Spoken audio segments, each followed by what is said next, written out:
أعوذ بالله من الشيطان الرجيم. بسم الله الرحمن الرحيم. الحمد لله رب العالمين، والصلاة والسلام على أشرف الأنبياء والمرسلين وعلى آله وصحبه أجمعين. سبحانك لا علم لنا إلا ما علمتنا إنك أنت العليم الحكيم. ولا حول ولا قوة إلا بالله العلي العظيم. ولا حول ولا قوة إلا بالله العلي العظيم.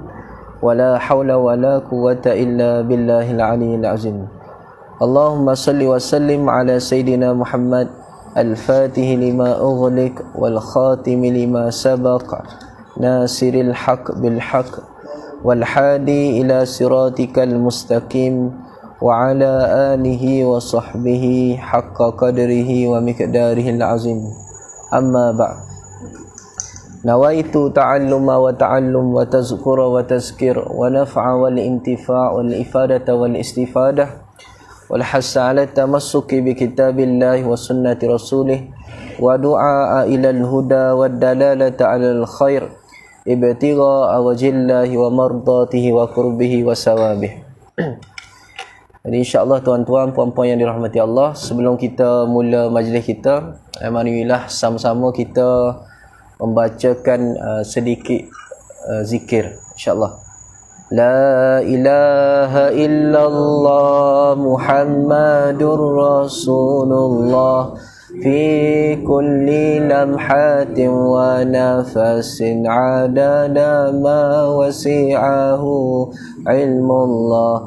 La ilaha illallah Muhammadur Rasulullah fi kulli lamhatin wa nafasin adada ma wasi'ahu ilmullah.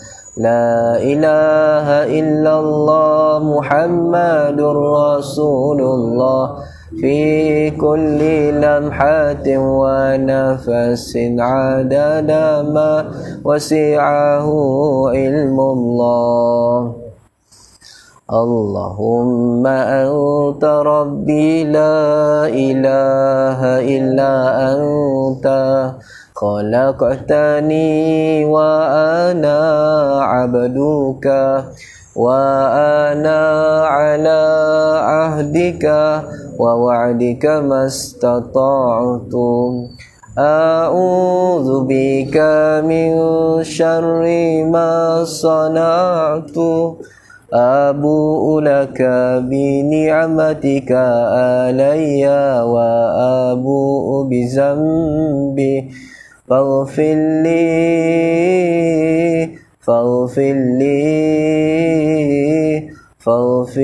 li fa innahu la yaghfiru dhunuba illa anta. Allahumma anta rabbi la ilaha illa anta khalaqtani wa ana abduka wa ana ala ahdika wa wa'dika mastata'tu. A'udzu bika min syarri ma sana'tu. Abu'u laka bi ni'matika alayya wa abu'u bi zambi faghfir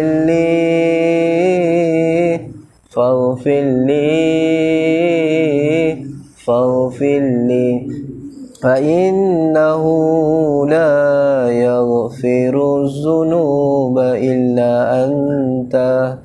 Astaghfirullah lil mu'minina wal mu'minat. Astaghfirullah lil mu'minina wal mu'minat. Astaghfirullah lil mu'minina wal mu'minat. Allahumma salli wa sallim ala Sayyidina Muhammad wa ala ali Sayyidina Muhammad. Allahumma salli wa sallim ala Sayyidina Muhammad wa ala ali Sayyidina Muhammad. Alhamdulillah, tuan-tuan, puan-puan yang dirahmati Allah, syukur pada Allah Subhanahu wa taala kerana dengan limpah kurnia daripada Allah, pada malam ini kita dipilih, kita dikumpulkan oleh Allah Subhanahu Wa Taala berada dalam majlis ilmu. Mudah-mudahan Allah Subhanahu Wa Taala menurunkan barakah, menurunkan rahmat serta memberi kepada kita taufik dan hidayahnya. Jadi alhamdulillah tuan-tuan puan-puan yang dirahmati Allah. Jadi malam ni malam pertama saya datang ke sini, dan inilah kali pertama tuan-tuan puan-puan saya singgah semaya sini. Jadi minta maaf, saya pernah lalu sini tapi tak perasan. Sini ada surau tak perasan. Pernah lalu sini pergi ke Tebung tapi tak perasan ada surau. Jadi alhamdulillah malam ni Allah pilih kita semua duduk di sini. Mudah-mudahan kita semua yang berada di sini dapat rahmat, dapat kasih sayang daripada Allah Subhanahu Wa Taala. Jadi wassalli ala sayyidina Muhammad. Suara saya tak kuat tuan-tuan, boleh dengar insya-Allah. Allahumma salli ala sayyidina Muhammad. Nak takruf tak ya? Jadi insya-Allah tuan-tuan yang dirahmati Allah, saya berhajat di surah kita ni saya nak baca kitab tentang solat.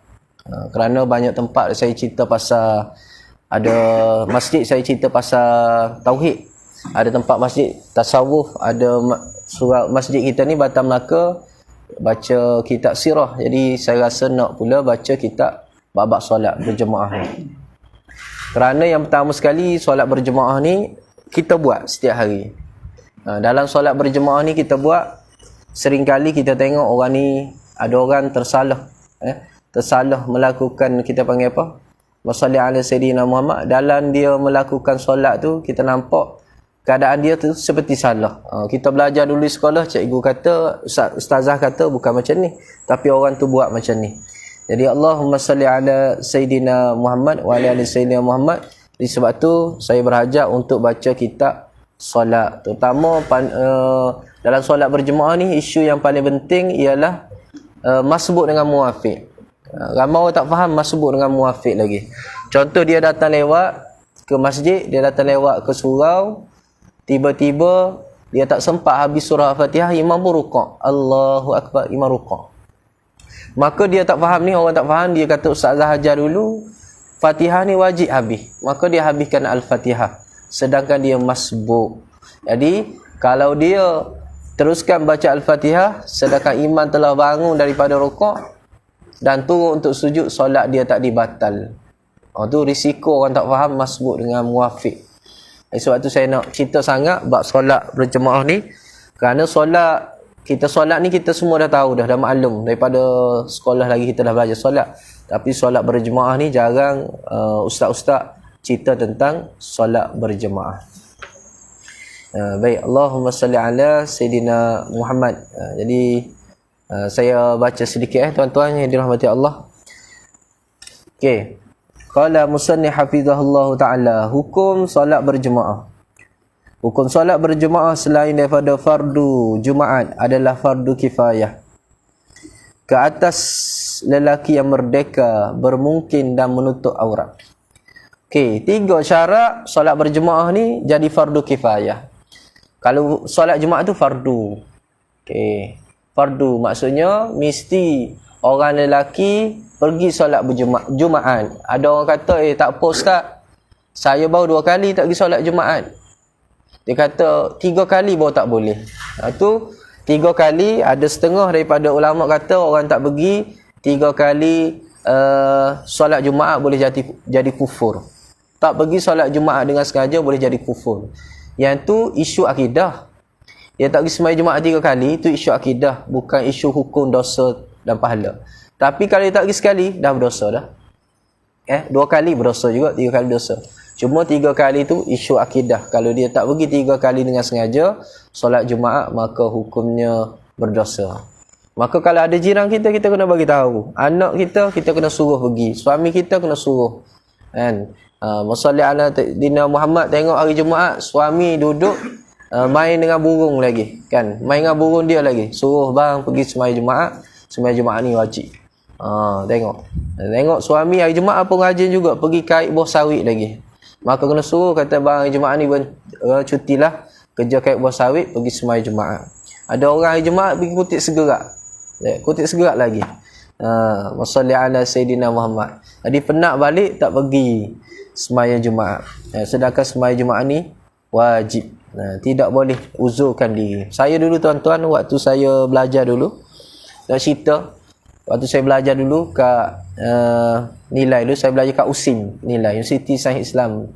Waktu saya masuk co-curriculum, saya buat program di PD. Buat program, ada program, satu program tu dekat PD, perkemahan gitu.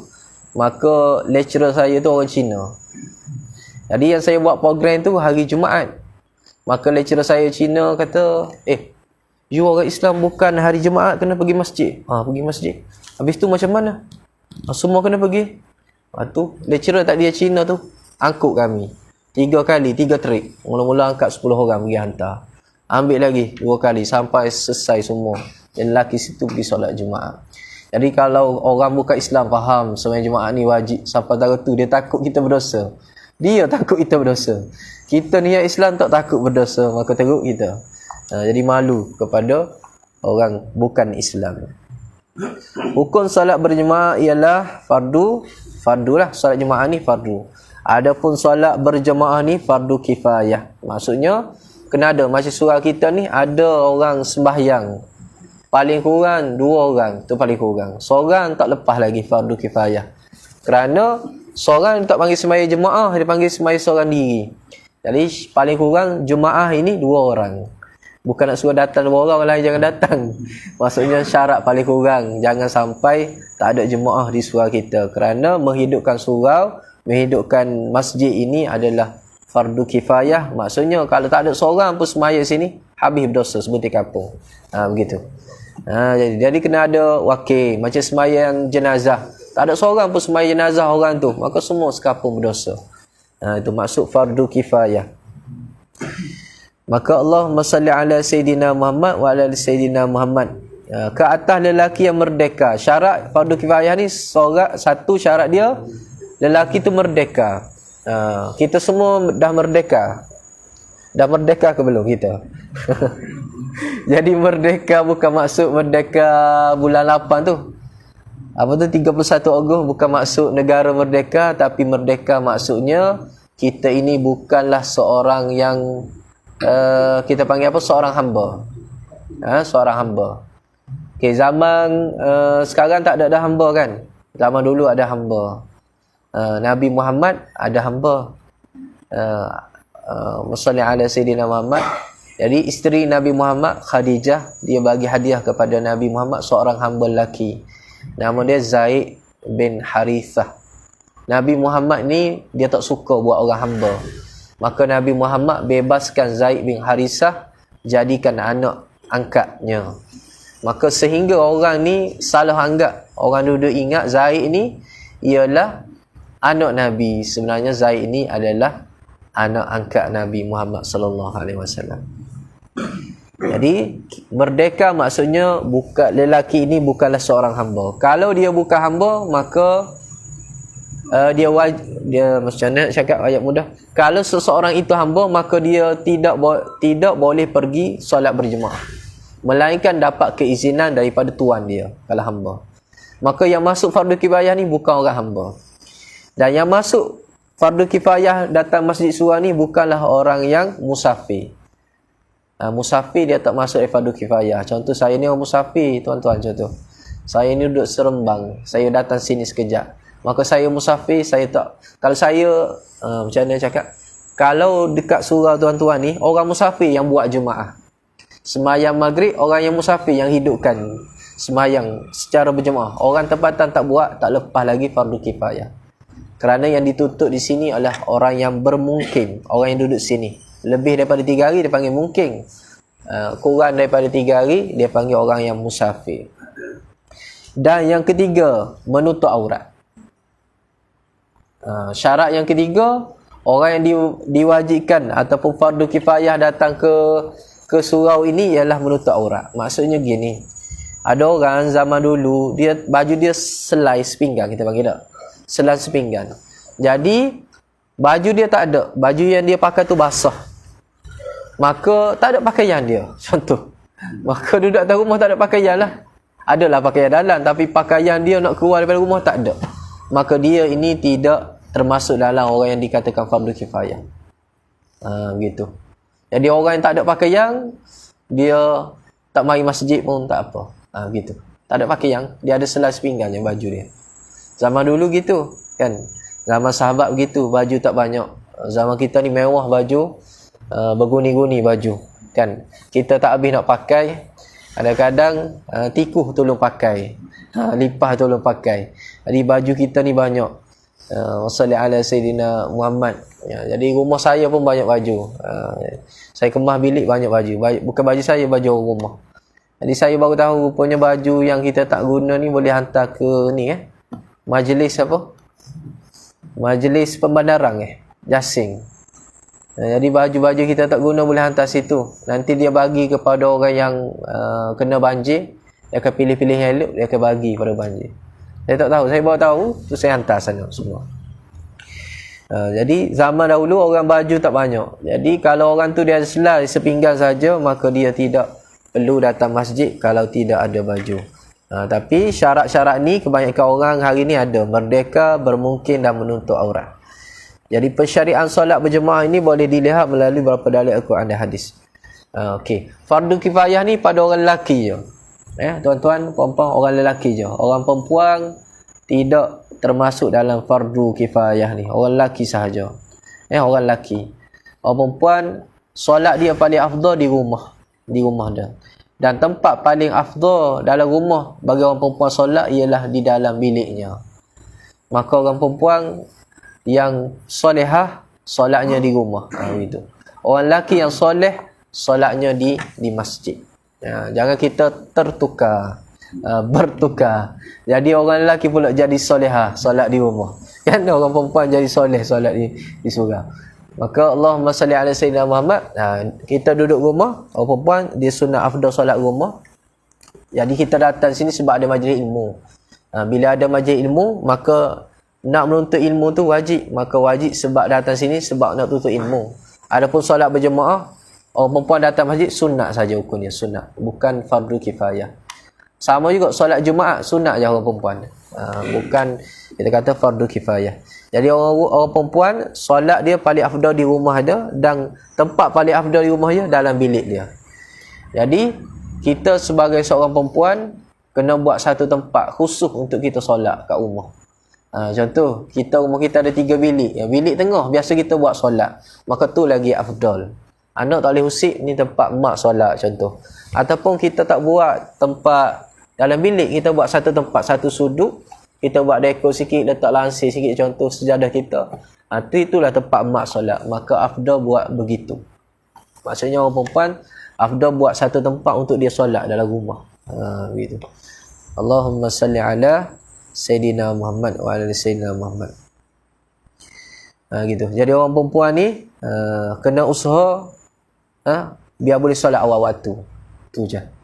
Orang perempuan. Dia tak perlu datang masjid, tapi dia kena usaha supaya solat awal waktu. Jangan dia solat maghrib masuk dalam waktu isyak, ataupun solat zuhur masuk dalam waktu asar. Solat sah tapi hukum dia haram, berdosa. Berdosa. Memanglah solat tak perlu qada dah. Tapi hukum dia berdosa kerana melengah-lengahkan solat.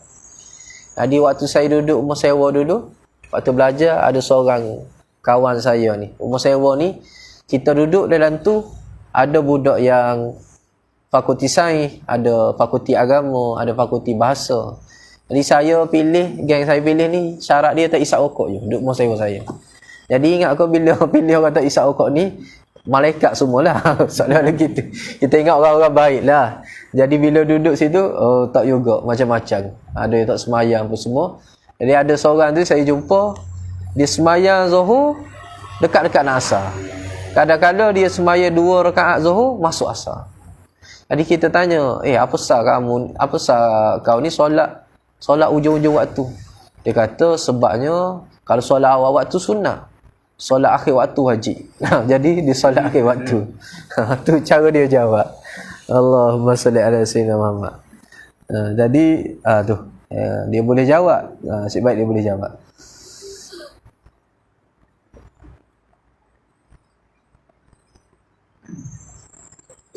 Okey, daripada Al-Quranul Karim dalil dia, a'udzubillahi minasyaitonirrajim, wa idza kunta fihim fa aqamta lahumus shalah. Dan apabila kamu Apabila engkau wahai Muhammad berada dalam kalangan mereka semasa perang, lalu engkau mendirikan solat dengan menjadi imam. Al-Khatib Asy-Syatibi mengatakan perintah ini diturunkan ketika waktu perang, maka sudah semestinya lebih utama dilakukan ketika dalam keadaan aman. Jadi ayat Quran Allah suruh Nabi Muhammad solat berjemaah dalam peperangan. Jadi kata Al-Khatibi Asy-Syarbini, dia kata kalau waktu perang kita kena solat berjemaah, apalagi waktu biasa. Waktu peperangan kita kena solat secara berjemaah orang lelaki, apalagi waktu biasa. Maka sebab itulah kita ini dituntut sangat solat secara berjemaah.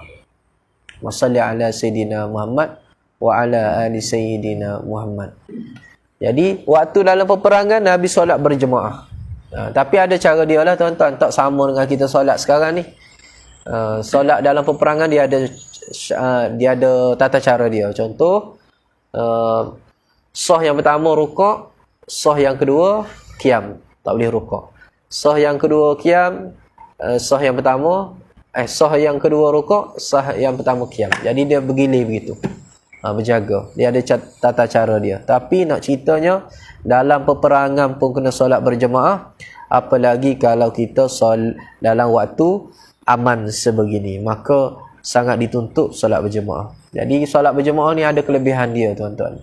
Orang yang solat berjemaah ni dia mari masjid. Masjid ni tempat turun rahmat Allah. Kan? Nabi kata masjid ni tempat turun rahmat, pasar ni tempat turun bala. Pasar. Sok pasar ni tempat turun bala. Masjid ni tempat turun rahmat. Jadi orang tak nak main masjid hari ni, orang nak pergi pasar. Sedangkan Nabi kata jangan pergi pasar banyak. Sebab pasar tu tempat Allah turun bala. Kerana di pasar banyak benda maksiat orang buat. Tutup aurat satu hal, orang menipu orang jual benda haram pun ada. Jadi macam-macam dekat pasar. Jadi Nabi kata masjid ni tempat turun rahmat. Jadi orang yang datang masjid ni dia bawa rahmat. Bawa rahmat daripada masjid ni buat balik ke rumah dia. Maka Allah merahmati rumah dia pula. Satu. Yang kedua, disebabkan orang solat di masjid ni, Allah angkat bala kampung kita. Allah tak turun bala kampung kita. Jadi kena sayang ke orang masjid ni. Orang yang pergi masjid, kita kena sayang, kita kena hormat, kita kena memuliakan dia. Jadi sebab dia lah, boleh jadi dengan sebab yang dia datang hidup kat masjid ni, Allah angkat bala daripada kampung kita. Baik, Allahumma salli ala Sayyidina Muhammad wa ala ali Sayyidina Muhammad.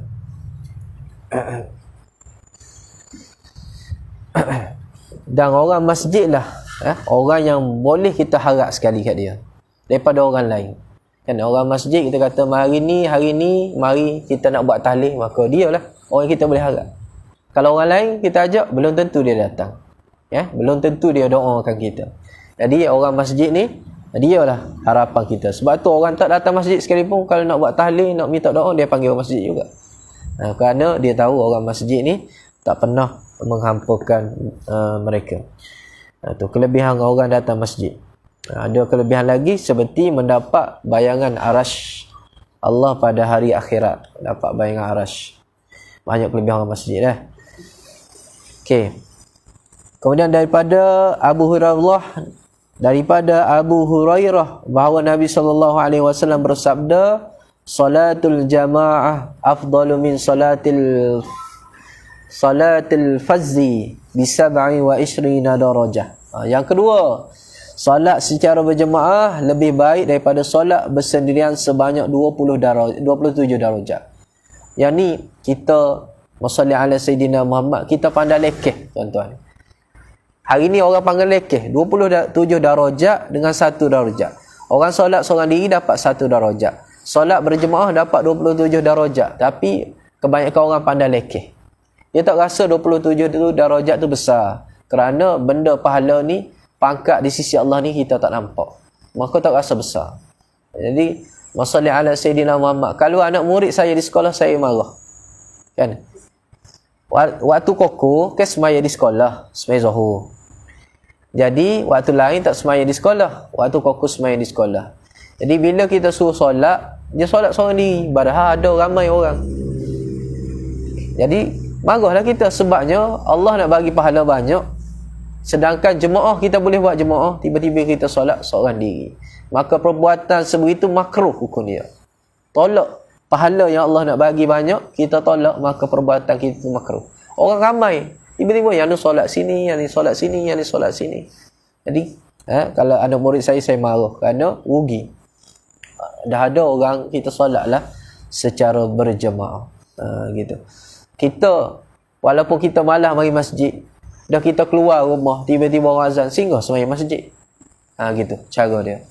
Jangan kita dengar orang azam, kita tak berhenti.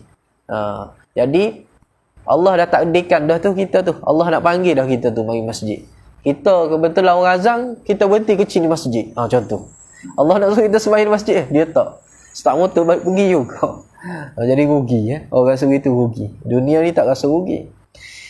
Musalli ala sayyidina. Ada dulu program saya buat program kat surau, panggil orang buka puasa. Kita panggil buka puasa, niat kita nak suruh sembahyang di masjid lah, sembahyang maghrib. Buka puasa, habis buka puasa balik. Tak sembahyang kat masjid. Jadi rugi kan? Rugi. Jadi Allah dah panggil, Allah dah pilih kita mari masjid, maka janganlah kita mempersiakan peluang yang Allah bagi. Kerana mungkin Allah bagi sekali tu, lepas tu Allah tak bagi lagi. Hidayah. Wassalli ala sayyidina Muhammad. Jadi, tu kali pertama. Takut kali kedua, Allah hantar kita, wassalli ala sayyidina Muhammad, kita duduk di depan imam. Bukan kita duduk belakang imam lagi. Kita takut tu. Wassalli ala sayyidina Muhammad. Okey, jadi solat berjemaah ada ulama kata dapat 25 pahala, ada 27 pahala. Jadi ibu-ibu kalau duduk kat rumah, mak-mak kalau duduk kat rumah, ada anak perempuan solat dengan anak perempuan. Kalau ada anak lelaki, suruh anak lelaki jadi imam, maka dapat juga kelebihan 25-27 pahala. Masallah ala sayyidina. Melainkan kita ni ibu tunggal seorang diri, tak boleh jemaah kan. Tapi kalau kita ada anak, kita ada menantu, boleh solat berjemaah. Baik, Allahumma salli ala sayyidina. Jadi jangan tinggal solat berjemaah walaupun kita tak boleh datang ke masjid, kerana pahalanya tu sangat banyak dibandingkan dengan pahala yang lain. Kita ni wasalli ala sayyidina Muhammad wa ala sayyidina Muhammad. Kita ni dah lah ibadah kita tak banyak, tuan-tuan yang dirahmati Allah. Kita solat berapa minit? Kita solat satu waktu. Paling lama 10 minit kita ambil kan. 10 minit. Jadi kalau kita karak 10 kali dengan 5, baru 50 minit. Kan? Jadi 50 minit je kita buat ibadah. Dalam masa 24 jam tu, Allah bagi 24 jam, 50 minit sahaja sehari kita buat ibadah. Jadi kalau kira lah, kita kira. Kita tidur dengan ibadah ni, banyak tidur lagi. Tidur 7 jam, 8 jam sehari. Cuba kali. 10 tahun. Agaknya. Kita ni kalau umur 60 tahun berkali gak 50 tahun tu tidur. 10 tahun je solat. Kalau kita kira ibadah kita. Jadi ibadah kita ni tak banyak. Maka kita ambillah peluang gini, solat berjemaah. Kan? Jadi kita ambil kelebihan-kelebihan yang Allah bagi ni, kita ambil. Wassalli ala Sayyidina Muhammad. Jadi kalau kita kira, lebih kurang gitulah tuan-tuan. Kita ni banyak tidur daripada buat ibadah. Kalau kira solat kita ni, rasa umur kita ni berapa tahun baru solat. Tak sampai 1 jam sehari. Dengan umur kita ni berapa tahun baru kita solat. Hak banyak, makan nasi banyak. Pergi apa tu? Wassalli ala, pergi maiding, banyak masa kita. Tidur, jalan-jalan, solat sikit sangat. Jadi ibadah kita tak banyak. Kan orang zaman dulu ibadah banyak. Kan iman wassalli ala sayyidina Muhammad, iman Hanafi, iman Hambali solat 300 rakaat satu malam. Sahabat Nabi Sayyidina Uthman, dia boleh sembahyang 2 rakaat satu malam, tetapi rakaat pertama 15 juzuk Al-Quran. 2 rakaat satu malam. Rakaat pertama 15 juzuk Al-Quran, rakaat kedua 15 juzuk Al-Quran. 2 rakaat solat dia. Jadi kita ni umat akhir zaman ni solat tak banyak, ibadah tak banyak. Jadi tuan-tuan, marilah solat berjemaah. Carilah solat berjemaah. Baik, Allahumma salli ala sayyidina Muhammad wa ala sayyidina Muhammad. Saya duk cerita-cerita ni, saya belum tunjuk lagi buku ni. Tuan-tuan yang dirahmati Allah, buku ni tuan-tuan boleh beli ni. Boleh beli. Tuan-tuan nak cari kat mana mudah? Cari dekat internet lah mudah. Beli kat Shopee ada kok. Tuan-tuan kan biasa beli Shopee kan barang. Beli kat Shopee. Tajuk dia Panduan Iman dan Makmum. Ustaz Hazri Hashim Al-Bindani, terbitan Galeri Ilmu. Jadi kitab ni alhamdulillah saya talaki dengan pengarang dia. Dia pernah mari di Masjid Ar-Rasyidin Alur Gajah, betul tak? Dia pernah mari di Alur Gajah 2 hari. Kemudian dia pernah pergi ke Serkam. Surau saya pergi. Saya pergi belajar talaki dengan dia. Jadi alhamdulillah lepas saya talaki dengan dia, kita talaki di sini pula. Kita kongsi ilmu. Jadi tuan-tuan ada masa tuan-tuan carilah harga dia tak mahal mana, RM20 sahaja. RM20 Semenanjung, Sabah Sarawak RM52. Jadi tuan-tuan tengoklah Shopee. Jadi buku ni insya-Allah tak rugi tuan-tuan beli. Tak rugi sebab dia cerita sini, dia akan cerita dalam buku ni pertama sekali dia akan cerita syarat-syarat sah orang tu ikut imam. Yang kedua, syarat-syarat kita nak dipanggil apa? Mufarakah dengan imam, berpisah dengan imam, syarat dia. Lepas tu masbuk dengan muafiq yang saya cerita tadi. Lepas tu imam terlupa atau tersalah dalam solat. Imam salah, imam terlupa, apa yang kita nak buat? Kalau imam terlupa, tersalah, sepatutnya sembahyang maghrib 3 rakaat, imam dibuat 4 rakaat. Jadi imam tersalah dalam solat, apa yang kita perlu buat? Orang perempuan nak buat macam mana? Orang lelaki nak buat macam mana? Contoh imam sembahyang maghrib tadi dia tersalah, dia buat 4 rakaat. Jadi kita makmum ni tahu imam tu salah. Kalau kita lupa tak ada masalah. Tapi kita tahu imam ni salah. Jadi sebagai makmum perempuan, sebagai makmum lelaki, apa yang perlu kita buat? Jadi dari buku ni ada bagi tahu. Ada bagi tahu. Kan? Ada bagi tahu. Seperti yang kita biasa buatlah. Tapi dia akan huraikan lagi seperti yang kita biasa buat. Kalau orang jemaah lelaki imam tersalah, maka jemaah lelaki kena tegur subhanallah. Kena tegur. Okey, jemaah perempuan dia tak boleh tegur subhanallah. Kerana bukan suara orang perempuan itu aurat. Suara orang perempuan bukan aurat. Kalau suara orang perempuan aurat, orang perempuan tak boleh bercakap. Tuan-tuan tak boleh bercakap dengan saya, berdosa. Kalau suara perempuan aurat. Kalau tuan-tuan jenis yang mengajar, cikgu, tuan-tuan tak boleh mengajar, berdosa. Jadi suara orang perempuan ni bukan aurat, tapi suara orang perempuan ni mendatangkan fitnah. Maka dalam solat berjemaah, orang perempuan tak boleh tegur subhanallah. Walaupun sebut zikir, tak boleh tegur subhanallah. Kerana boleh mengganggu fokus orang lelaki nak sembahyang. Gitu. Subhanallah lembut pula. Orang lelaki, suara siapa tu? Jadi nak cari tuan dia. Yang tu rosak solat orang lain. Dia jadi fitnah. Maka perempuan, Nabi kata kalau imam salah, orang perempuan nak tegur imam dengan tepuk. Tepuk di belakang tapak tangan. Macam ni. Gitu. Ataupun begini. Tak kira. Gini ke? Ataupun gini. Boleh. Tapi di belakang tapak tangan. Gitu cara makmum perempuan menegur imam. Nanti dia akan ceritalah dalam kitab ni. Jadi banyak perbahasan dia. Tapi itu cara perempuan nak tegur imam yang tersalah. Maka perempuan tegur imam yang tersalah, hukumnya sunat. Lelaki tegur imam yang tersalah, hukumnya sunat. Tapi kalau kita masalli ala Sayyidina Muhammad, kita dah lah tak tegur imam yang salah, kita ikut apa yang dia buat itu, kesalahan yang imam buat itu, maka solat kita akan batal. Contoh, imam tu solat maghrib buat 4 rakaat. Kita tak tegur.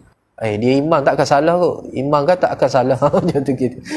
Maka dia ikut imam, naik. Maka batal solat dia. Jadi kalau kita tahu imam tu salah, kita tak boleh ikut dalam solat berjemaah. Maka makmum kena duduk.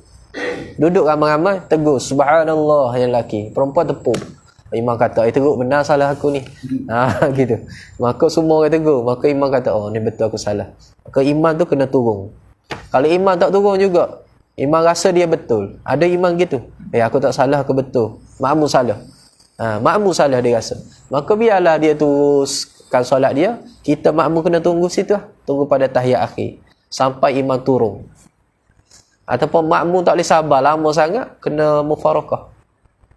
Niat berpisah dengan imam. Niat berpisah dengan imam selesai solat seorang diri. Nanti masuk tajuk dia akan cerita.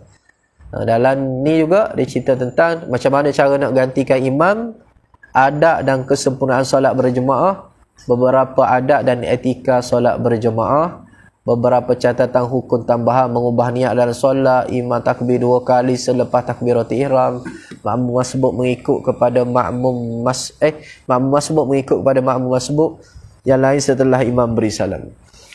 Jadi itu antara kita isi kandungan buku ni. Jadi tuan-tuan boleh tengok dekat Shopee. Shopee boleh tengok di Shopee. Jadi Shopee murah lagi saya rasa daripada beli kat buku di kedai buku. Shopee kan memang murah kan. Bukan nak promote Shopee tapi saya bagi tahu betul jujur. Kalau tuan-tuan beli kat kedai memang RM20 lah. Kalau beli dekat online tu mungkin boleh murah lagi RM18 ke RM17. Atau tuan-tuan beli banyak lagi untung.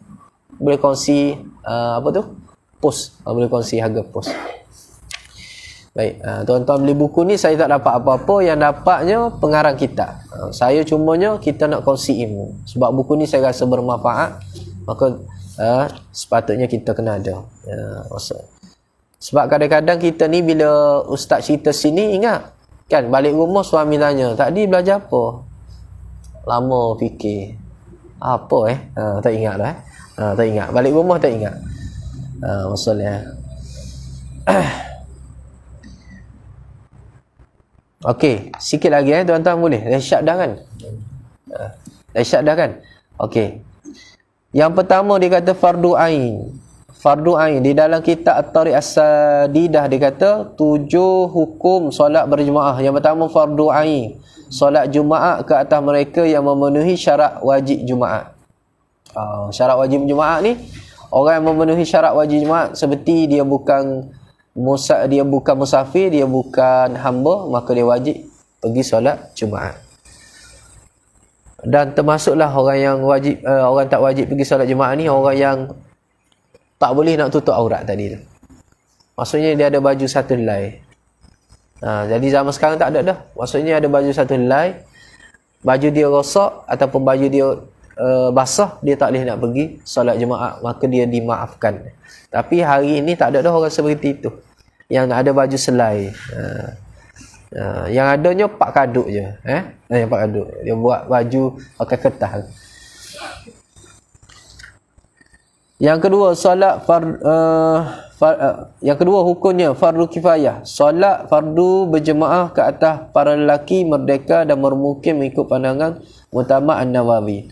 Jadi fardu kifayah ni kepada semua lelaki yang merdeka dan bermukim, maka wajib fardu kifayah ke atas lelaki tersebut. Wassalli ala Sayyidina Muhammad. Yang ketiga sunat. Solat-solat sunat yang dituntut berjemaah, seperti ada juga solat berjemaah yang dikategorikan sebagai sunat, iaitu solat-solat sunat yang dituntut berjemaah, seperti solat sunat hari raya. Solat sunat hari raya boleh sembahyang seorang diri, tapi kita dituntut buat berjemaah. Banyak lagi kan solat kita dituntut sembahyang jemaah selain solat hari raya. Solat minta hujan, istisqa, kita dituntut sembahyang berjemaah. Solat sunat gerhana kita dituntut buat secara berjemaah. Jadi solat minta hujan jarang kita buat, sebab tempat kita ni jarang tak hujan, biasanya hujan. Orang negara Arab payah nak hujan, maka kadang-kadang dia orang buat sembahyang istisqa minta hujan. Kita tak ingat tahun berapa, saya pun tak ingat, yang betul-betul panas tu, sampai ada kebakaran kat sini kat sana. Waktu tu saya ingat sekali kita buat sembahyang istisqa, lepas tu tak buat-buat. Macam sekarang ni musim hujan pula, lagi tak buat. Okay, yang keempat, harus solat-solat sunat yang dituntut berjemaah, seperti solat sunat duha. Solat sunat duha harus nak solat berjemaah, harus. Okay, selain daripada solat ni tuan-tuan, selain daripada solat sunat hari raya, solat sunat istisqa, solat sunat gerhana tadi, solat sunat witir dalam sembahyang tarawih, dan solat sunat tarawih, yang selain daripada solat itu semua kita afdal solat seorang diri. Sembahyang duha afdal solat seorang diri, sembahyang hajat afdal solat seorang diri, sembahyang tahajud afdal sembahyang seorang diri, sembahyang apa lagi, sembahyang qabliyah ba'diyah afdal kita sembahyang seorang diri. Maka wasalli ala sayyidina Muhammad wa ala ali sayyidina Muhammad. Maka solat-solat selain daripada yang saya sebut tu, afdal kita buat sembahyang seorang diri, tetapi harus buat jemaah. Macam sembahyang hajat. Kadang-kadang kita buat sembahyang berjemaah. Kata hari ni anak nak masuk universiti, kita pun panggil orang sembahyang jemaah. Sembahyang hajat berjemaah. Ataupun kita nak pergi haji, kita nak pergi umrah, kita panggil orang sembahyang hajat. Hukum dia harus, tapi afdal sembahyang seorang diri. Tapi tak salah nak buat, tak salah. Gitu. Yang kelima, khilaf aula, apabila imam solat tunai sedangkan makmum solat qada atau sebaliknya. Jadi ini khilaf, ada ulama kata harus, ada ulama kata makruh. Contoh kita ini imam tu sembahyang maghrib tunai, sembahyang maghrib sekarang. Makmum dia sembahyang qada, sembahyang semalam dia tinggal maghrib, dia ikut belakang imam secara berjemaah. Ada setengah ulama kata makruh, ada setengah ulama kata harus. Sepatutnya sembahyang dulu yang sekarang, barulah qada. Sepatutnya yang afdalnya dah imam sembahyang maghrib, kita pun sembahyang maghrib. Selesai tu baru kita qada. Dia pergi sembahyang qada dulu. Baru pergi sembahyang maghrib. Terbalik. Jadi itu dipanggil khilaf aula. Ada kata makruh, perbuatan sebegitu, ada kata harus. Yang keenam, makruh apabila imam seorang fasik dan ahli bid'ah. Macam mana tu? Fasik ahli bid'ah makruh. Contoh, sini ada tak orang Syiah? Ada Syiah? Semua tak nak ngaku kan? ada nak ngaku. Yang duduk ujung-ujung gitu macam nak lari. Ada satu masjid saya kata, biasa kalau ada orang Syiah saya cakap gini, dia bangun. Maka semua tak berani bangun lah. Takut orang tuduh dia Syiah. Jadi macam orang Syiah tu dia panggil ahli bid'ah. Orang Syiah ahli bid'ah. Syiah bid'ah di mana? Kerana dia ni, Syiah ni, satu dia mengkafirkan sahabat. Dia kafir sahabat. Sedangkan Nabi sebut 10 sahabat ni masuk dari syurga. Tapi orang Syiah dia kafir sahabat. Seperti Sayyidina Abu Bakar, dia kata kafir. Kemudian isteri Rasulullah dia kafirkan juga, Aisyah, dia kata kafir. Sayyidina Uthman dia kata kafir juga. Jadi orang Syiah ni antara keimanan dia rosak, sesat sebab dia kafirkan sahabat. Yang kedua, dia menambah satu lagi rukun iman orang Syiah ni. Rukun iman ada berapa tuan-tuan? Ada 6. 6 ke 5? 6 Okey, saja. Okey, rukun iman ada 6, orang Syiah tambah lagi satu jadi 7. Iaitu beriman kepada Sayyidina Ali. Jadi itu satu bid'ah, benda bid'ah pada Syiah. Yang keempat, orang Syiah ini dia mengubah ayat Quran. Mana-mana ayat Quran yang kita panggil apa? Memuji sahabat Nabi yang lain, dia buang ayat Quran itu. Dan dia letak nama Ali di dalam ayat Quran itu. Jadi itu orang Syiah. Orang Syiah. Jadi dia sesat disebabkan dia banyak mengubah agama. Dia banyak mengubah agama dan dia mengkafirkan sahabat. Dia mengkafirkan sahabat. Dan cara solat orang Syiah ni, yang setahu saya berbeza dengan kita. Dia ada tepukan macam mana tak tahu, tepuk. Satu memang dia bawa batu tu, batu nak sujud dia bawa batu Karbala.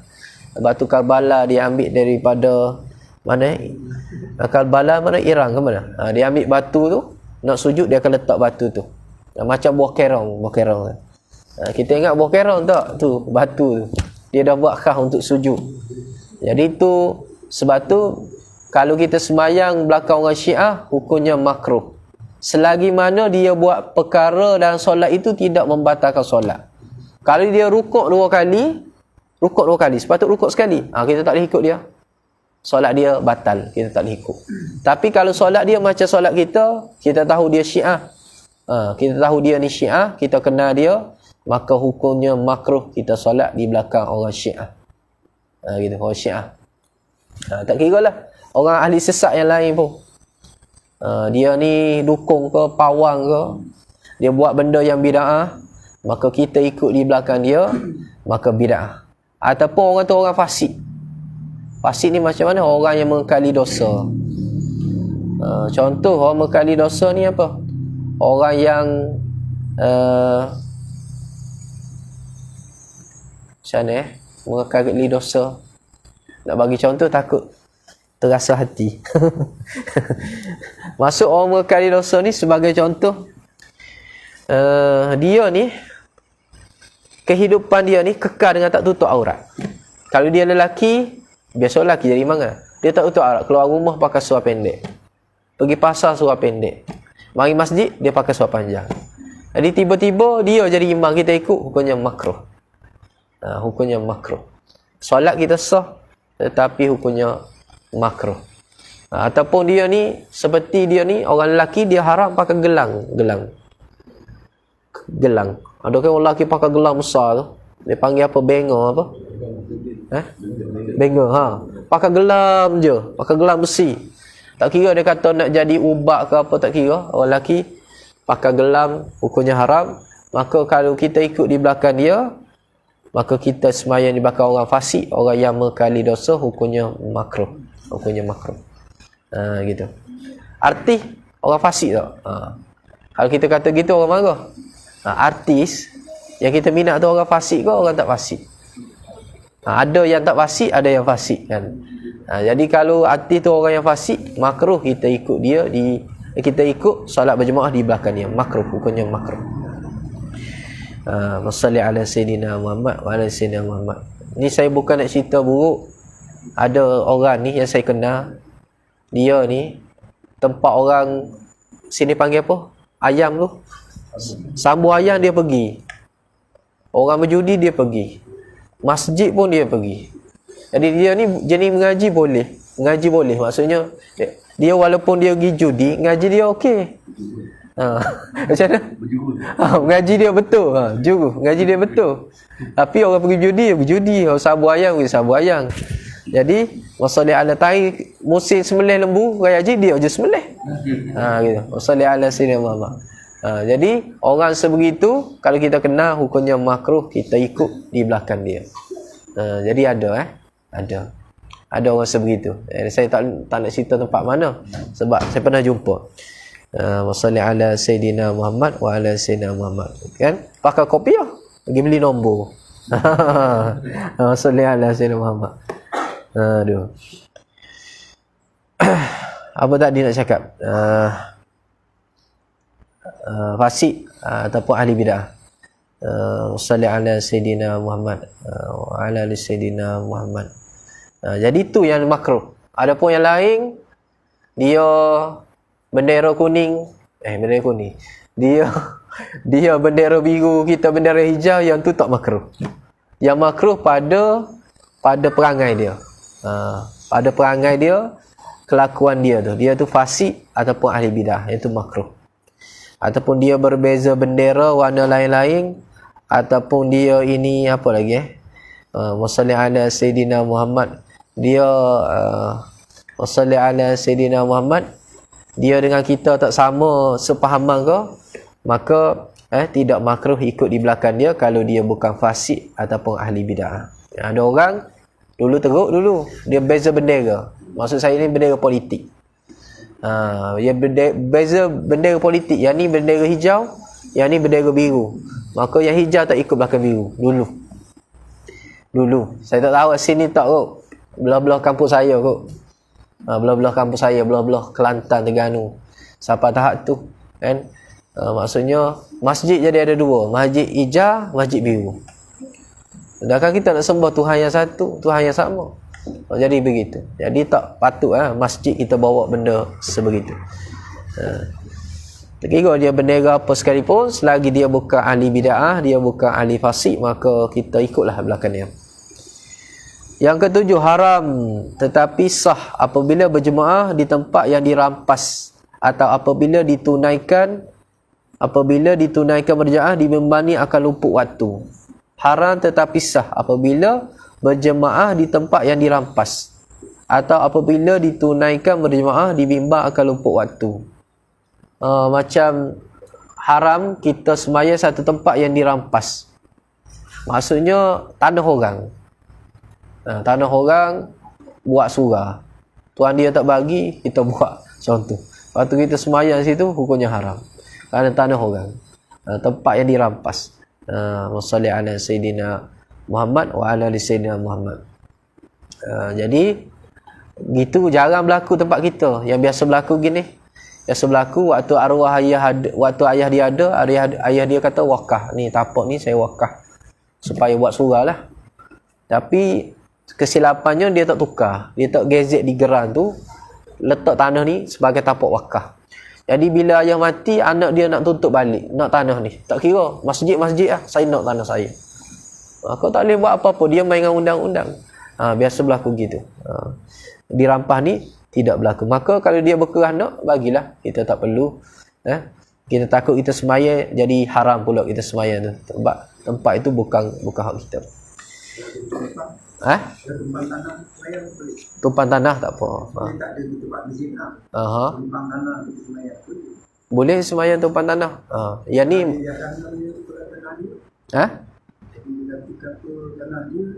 kalau dia tak bagi, tak izin, hukumnya haram. Haram semaya kita sah. Haram tu bukan kita semayang haram, tapi perbuatan kita semayang tanpa izin orang tu jadi haram. Macam kita curi kain pelekat ni, kita semayang, sah semayang kita. Pakai kain curi, baju curi kita pergi maiding, ambil tak bayar ni. Kita semayang, sah. Tapi hukum dia haram perbuatan ni. Perbuatan curi pakaian tu haram. Semayang sah, tetapi hukumnya haram. Begitu. Isap okok waktu semayang ke kena? Isap okok lepas tu semayang.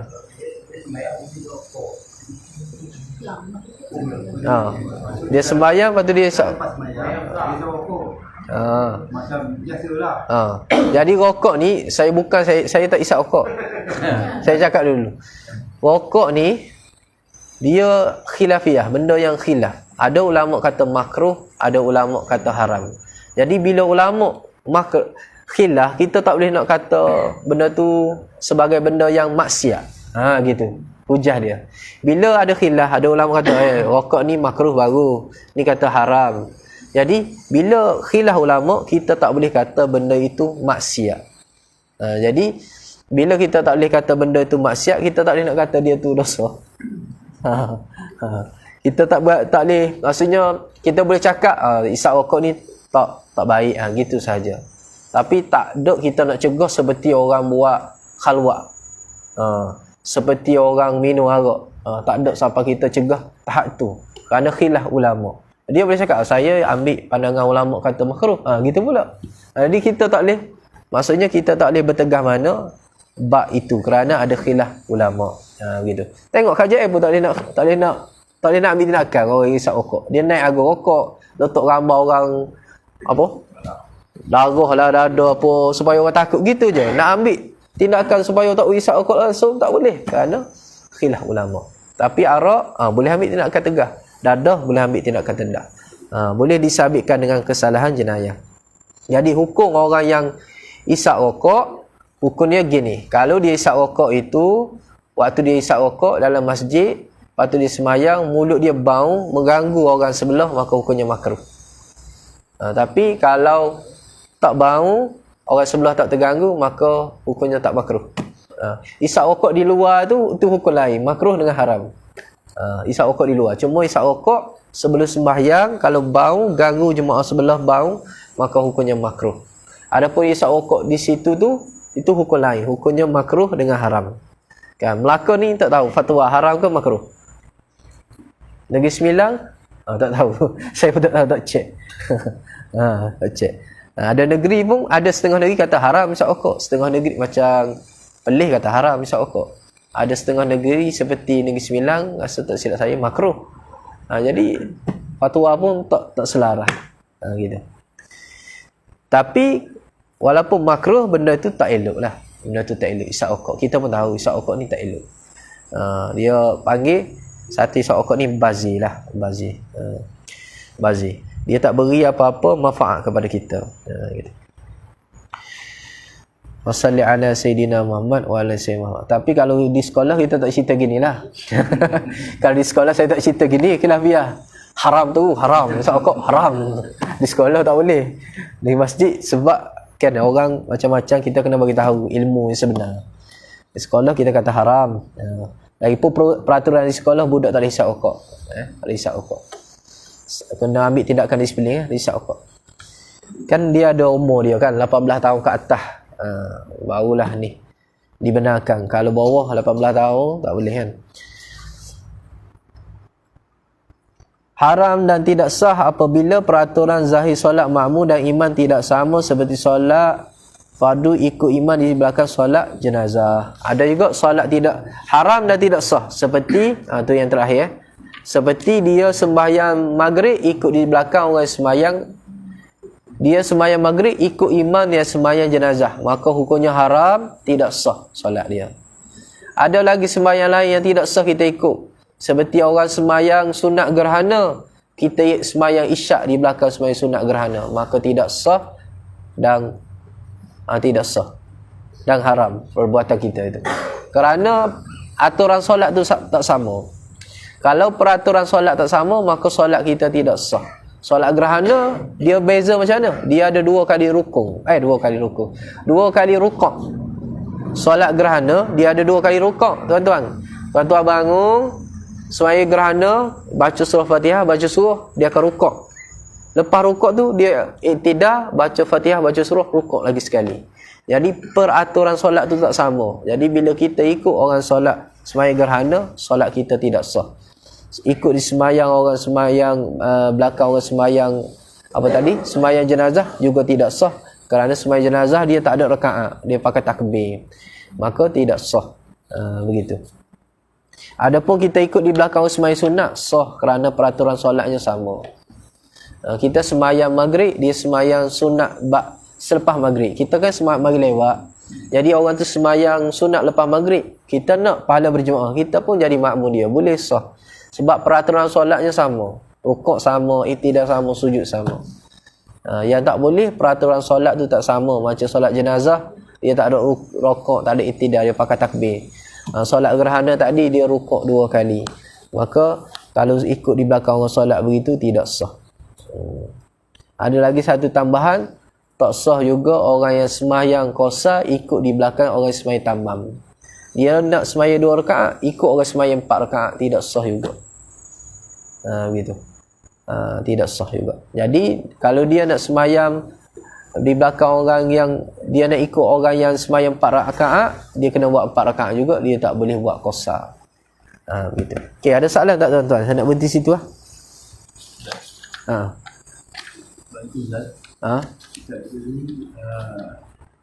Orang yang hamba dia kena minta izin daripada majikan dia, dia punya tuan dia. Tuan dia. Melakukan solat lah.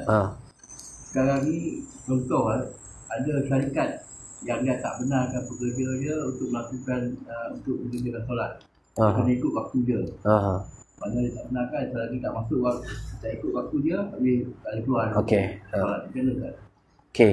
Jadi kena tengok. Kalau bos dia kata aku bagi kamu rehat pukul 2, maka kita kena aku. Sebab kita harus lagi sembahyang pukul 2, harus. Maka kita kena sembahyang pukul 2, kena taat kepada majikan kita. Lepas Jumaat. Waktu Jumaat pun. Waktu Jumaat sebab wajib. Maka kalau bos larang kita pergi solat Jumaat, waktu tu kita boleh ingkar arahan bos kita. Kerana dia panggil kaedah dia, tidak ada ketaatan kepada makhluk melebihi ketaatan kepada Allah.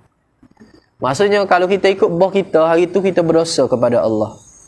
Maka kita kena ingkar, bos kita kena pergi sembahyang Jumaat, sebab sembahyang Jumaat tu wajib. Adapun sembahyang tadi, kita sembahyang Zuhur kita boleh tangguh, kita boleh lewatkan. Maksudnya kalau kita sembahyang pukul 2 tak berdosa lagi. Melainkan bos tak bagi rehat, nak masuk asar dah. Maka kita kena ingkar perkataan bos kita. Tapi kalau bos kata aku bagi rehat pukul 2, maka kita kena patuh kepada arahan bos, kena sembahyang pukul 2. Tak boleh sembahyang di masjid, tak boleh sembahyang di surau. Kalau bos kata sembahyang pukul 3, kena sembahyang pukul 3 sebab kita bekerja dengan dia. Kalau sembahyang Jumaat wajib ingkar perkataan bos. Jadi selagi mana kita boleh taat manusia ni, selagi mana kita tak buat maksiat kepada Allah. Sama juga dengan suami, sama juga dengan mak kita. Selagi mana mak kita tak suruh kita buat maksiat, kita kena taat. Walaupun benda-benda gitu kita tak suka. Seperti masalli ala Sayyidina Muhammad, mak kita kata dia nak kursi uruk. Jadi kita rasa kita boleh beli, kita beli. Macam tu. Maka benda tu kita kena taat kepada mak selagi mana benda itu bukan maksiat. Sama juga taat pada suami selagi benda itu bukan maksiat. Suami kata wasalli ala Sayyidina Muhammad. Contoh, hari ni kita ada program di Balai Raya, nak buat program apa masak cekodok macam tu. Program masak-masak cekodok contoh, tajuk program dia. Suami kata tak payah pergi lah, buat cekodok kat rumah boleh, apa nak buat Balai Raya. Macam tu gitu. Maka waktu tu pergi Balai Raya buat cekodok tu asal hukumnya harus sahaja. Jadi kalau suami tak pergi, kita tak boleh pergi. Boleh ke saya ceritakan? Maka benda begitu kita boleh taat pada suami. Kerana kita buat satu benda, kita taat kepada manusia selagi mana kita tak buat maksiat kepada Allah. Tapi kalau suami kata, saya tak nak awak pakai tudung lah, macam orang kampung, saya nak awak free hair, baru nampak moden sikit, maka benda tu yang suami suruh itu, kita sebenarnya telah buat maksiat kepada Allah. Maka tak wajib kita ikut cakap suami, patuh pada cakap suami. Faham tak tuan-tuan maksud saya? Maksudnya kita boleh taat kepada manusia selagi mana kita tak buat maksiat kepada Allah. Gitu maksudnya. Sama dengan bos tu. Bos suruh semaya pukul 2. Belum lagi kita buat maksiat kepada Allah. Melainkan bos kata semaya Zuhur pukul 5. Tu kita buat maksiat kepada Allah. Jadi kita kena ingkar arahan bos tu, kita kena pergi semaya sekarang. Begitu. Jadi orang yang bekerja, gitulah hukum dia. Kalau bos dia bagi semaya awal, dia boleh semaya awal. Kalau bos dia kata kena semaya pukul 2, dia kena semaya pukul 2, pukul 3 dan sebagainya. Jadi kena patuh kepada pemimpin. Atiullah wa atiur rasul wa ulil amri minkum. Kena taat pada pemimpin. Kalau kita bekerja, bos kita tu pemimpin kita lah, ketua kita. Gitu. Okey, boleh. Ada soalan lagi? Gitu. Jadi kena taat kepada bos. Kat rumah, bos kita suami kita. Gitu. Baik. Kalau tak ada soalan, sekadar itu saja. Mohon maaf tuan-tuan atas kelewatan ni. Jadi saya pun tak pasang isyak tadi. Terus. Jadi insya-Allah tuan-tuan carilah buku ni. Kalau kita ada buku, boleh saya beli. Saya pun beli dari shop. Boleh. Nanti kita buat ni dulu lah. Senarai siapa nak beli lah. Saya beli boleh, tapi saya beli dari Shopee juga.